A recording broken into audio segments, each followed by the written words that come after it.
No próximo bloco, o Fantástico vai exibir a reportagem especial de hoje, que é sobre reconhecimento de suspeitos. E a gente te propõe um teste. Presta bastante atenção nessa imagem. Você consegue dizer com certeza absoluta quem furtou o computador?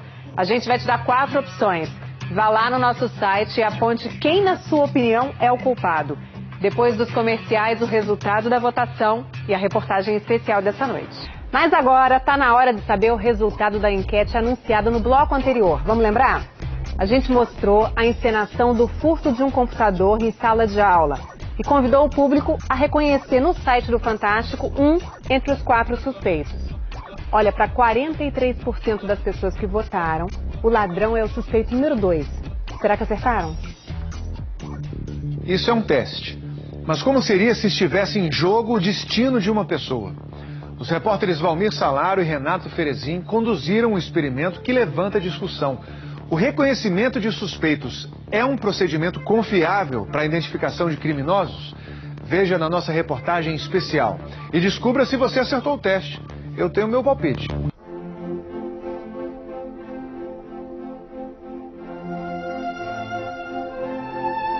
1,80 m de altura. Moreno, olhos castanhos, 2,57 cm separam um olho do outro. Cabelos pretos, 97 micrômetros de diâmetro cada fio. 27 anos de idade, ator. O trabalho dele hoje será interpretar um criminoso. Quem vai assistir a esta encenação são estudantes de Direito de uma faculdade de São Paulo. Eles não sabem que tudo é armado. E a mesma coisa a gente vai dizer, a mesma coisa a gente vai falar também, meu amigo, com relação à questão do... O meu...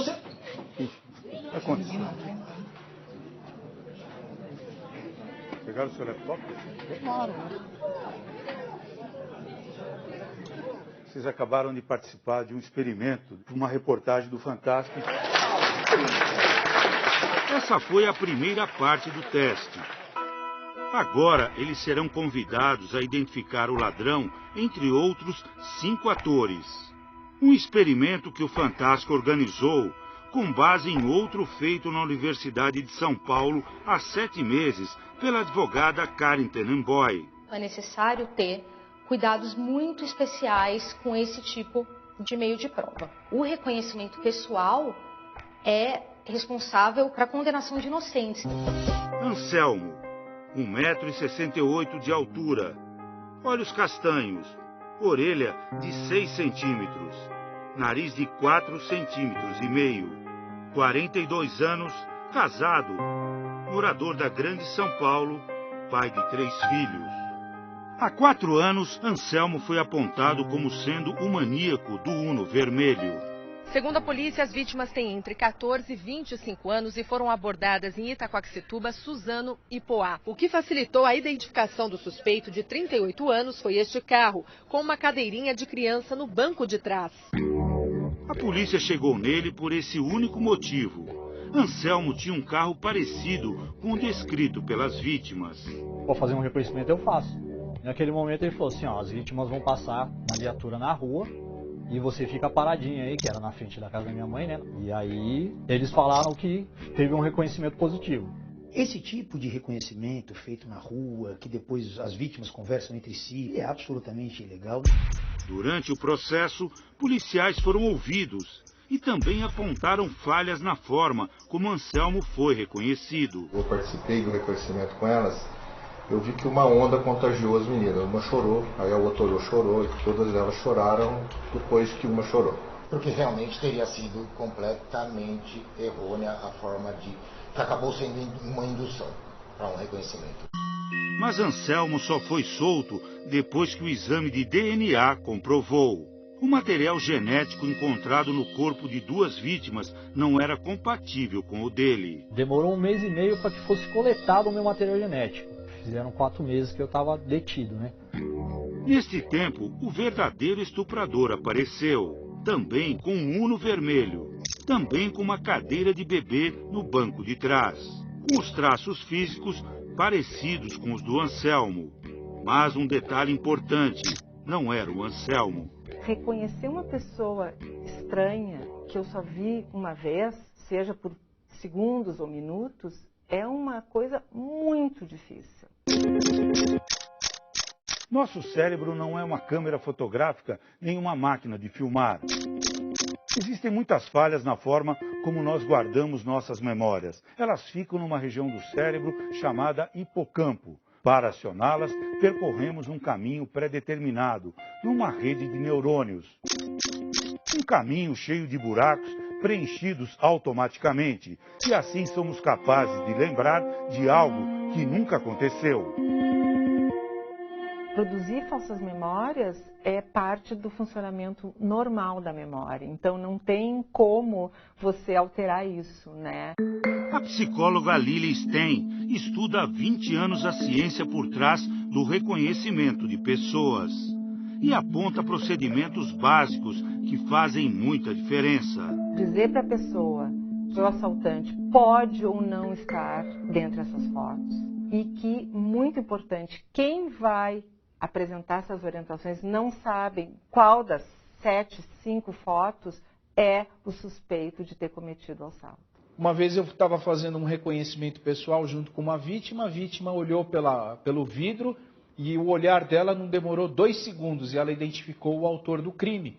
E aí depois, quando acabou a audiência, o réu no final veio a ser condenado, o policial responsável pela escolta me informou que o preso apresentado para fins de reconhecimento não era o preso daquele processo, que eles haviam por equívoco trocado. O juiz Fábio Aguiar Soares presencia constantemente o reconhecimento de suspeitos no fórum onde trabalha. Se você só tiver essa prova, é muito frágil para fins de condenação. Talvez o reconhecimento pessoal deva ser melhorado, deva ser aprimorado. Existem 2 artigos aqui no Código de Processo Penal Brasileiro, o 226 e o 228, que falam como o reconhecimento de pessoas deve ser conduzido. Mas o Código não dá muitos detalhes a esse respeito. Só destaca que o suspeito deve ser colocado ao lado de pessoas parecidas com ele durante o processo de reconhecimento. Mas antes disso, a vítima e a testemunha devem descrever a pessoa que será reconhecida. Esse texto foi escrito na década de 1940 e até hoje não foi atualizado. Já o Departamento de Justiça dos Estados Unidos tem um protocolo de 10 páginas. É um passo a passo sobre o que deve ser dito e tudo que deve ser feito. É uma referência internacional. Na segunda parte do experimento, os alunos foram convidados a reconhecer o ator que encenou o roubo do laptop. Eu vou pedir a colaboração de vocês para a gente terminar essa reportagem. E divididos em 2 grupos. O primeiro recebeu orientações que seguem as normas do Departamento de Justiça americano. O ator pode ou pode não estar nessas fotos. Então, se você não souber, você pode dizer não sei. Só te lembrar para ter muita cautela nesse procedimento, porque isso, na prática, pode acarretar uma eventual condenação de um inocente. Você reconheceu? Não. Sinceramente, eu fiquei na dúvida. O número 1. O outro grupo foi orientado seguindo a legislação brasileira. Você vai fazer o papel de uma testemunha e tentar reconhecer, através de fotografia, o suposto autor do furto do computador do professor. Entre eles, qual é para a senhora? O número 5. O número 1. O número 2. Mesmo seguindo padrões considerados mais apropriados, a justiça americana já condenou muito inocente. E uma ONG, a Innocence Project, conseguiu tirar da cadeia cerca de 360 pessoas, reconhecidas de forma equivocada. Há 2 anos, esta ONG começou a trabalhar no país. A gente tem um número enorme de casos lá e a gente já está atuando em casos aqui no Brasil em que os reconhecimentos foram feitos totalmente fora do que determina a lei e claramente de maneira a condenar uma pessoa que nós temos a convicção de que é inocente. A lei manda que o reconhecimento seja feito pessoalmente, num rol de pessoas de semelhança física parecida Uma recomendação que, se tivesse sido colocada em prática, evitaria a prisão do carioca Leonardo Nascimento no começo do ano. Quando eu olhei para o meu lado, tinha um moreninho, 2 branquinhos, e chamaram aquelas mulheres para fazer o reconhecimento. Ele foi acusado de latrocínio e era inocente. Aqui no Brasil, a gente tem reconhecimentos que são feitos apenas numa foto. A pessoa ela é confrontada com uma foto e perguntada, foi essa a pessoa que te atacou? Um dos principais casos da Innocence Project Brasil hoje é do Igor, 1,71 m de altura, negro, ajudante geral, sem antecedentes criminais, cicatriz de 2 centímetros provocada por um acidente de moto, morador da periferia.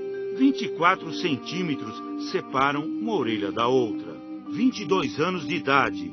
2 anos e 7 meses vividos dentro de uma prisão. Minha vida está sendo muito triste, né? Longe das pessoas que eu mais amo, longe da minha família, por causa de uma injustiça que estão cometendo comigo, né?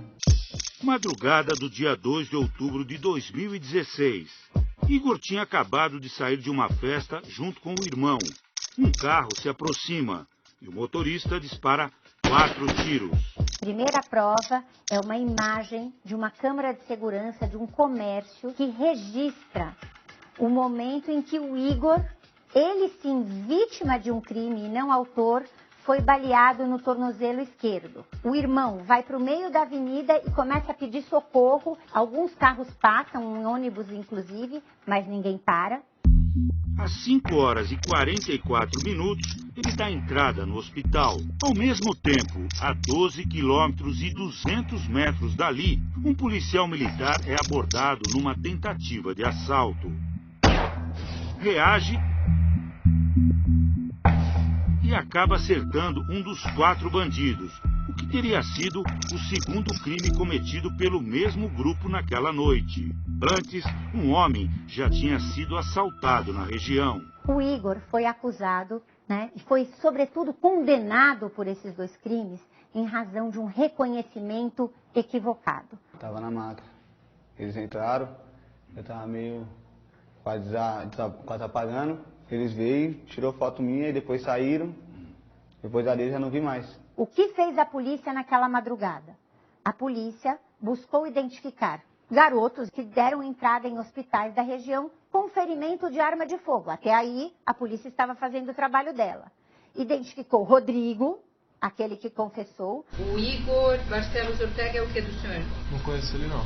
Esse roubo do Gol, tava eu, Pablo e o Thales. E identificou Igor. A polícia tirou uma foto pelo celular. E o que foi mostrado para a vítima? Veja essa foto aqui. Então, este reconhecimento induzido, ele é uma das principais causas do erro judiciário.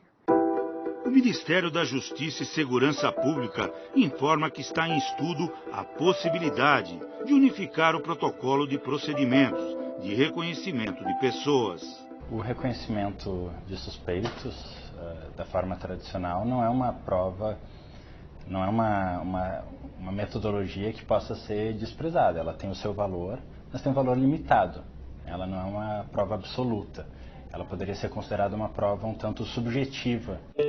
Mas no caso do Igor, foi suficiente para condená-lo a mais de 15 anos de cadeia e fazer com que toda a sua família também se sinta presa, com as mãos atadas, sem conseguir fazer muito além de pedir por justiça.